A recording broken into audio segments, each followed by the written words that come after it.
Facebook has been one of the most valuable companies in the world, but the company's stock price plummeted after news that data from millions of Facebook users was misused to influence political campaigns. The company relies on selling personal data to advertisers who in turn use it to target ads to you.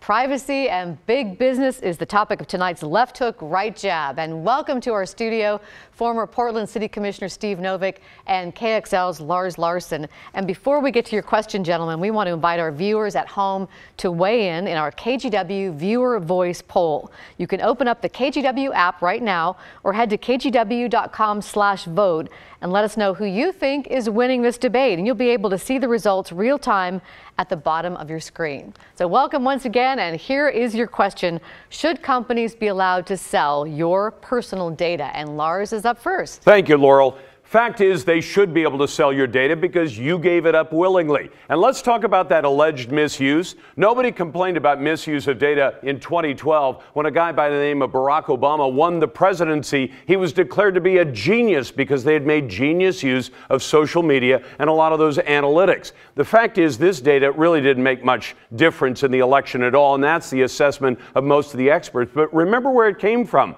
It came from you and it came from me. I have a Facebook account. When I signed that agreement, actually pressed the accept button on the screen, I was agreeing to let them use my data. That's what Facebook does. That's a big part of their business model. And it's not just Facebook, it's Twitter and Instagram and every other social media. They all sell the data. The only reason that folks like Steve are raising a fuss about this now is because this data allegedly helped Donald Trump become president. Steve?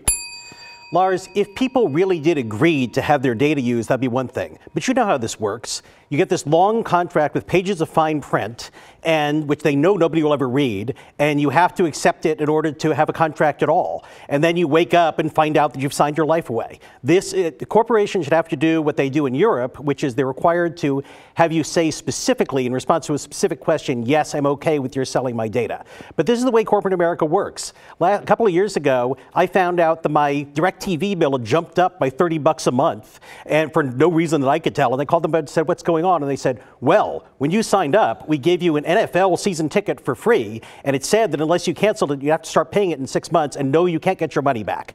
The fine print. These corporations screw you over the fine print, and I'm shocked, Lars, that you're okay with that. You know, it's amazing, Steve. You went to Harvard University. Did they teach contracts there this way? You've got a contract. Don't bother to read it. Just accept it and say yes to it. And the fact is, this stuff happens all the time. When you go for one of the grocery store loyalty cards, they ask you, why do you think they want you to use that loyalty card at Fred Meyer's, Safeway, or Albertsons, or wherever you shop? Because they're gathering data. They're finding how much toilet paper you buy and which brand they have you buy. The fact is that you gave up the data willingly. If you don't want to use the data or have it misused, don't give it up willingly.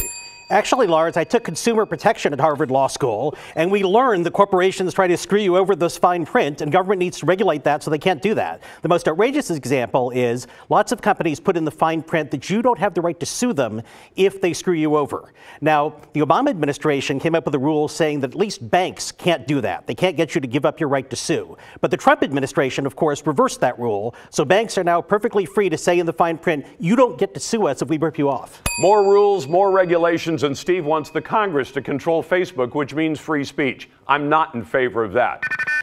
Well, Lars, what you are in favor of is corporations ripping people off by using the fine print, and most Americans do not agree with you. All right, fascinating debate, and in this one, it looks like Steve wins, that people don't like them selling their personal data. But we'll see you next week for Left Hook, Right Jab. Thanks. Thank you, Joe. Laurel.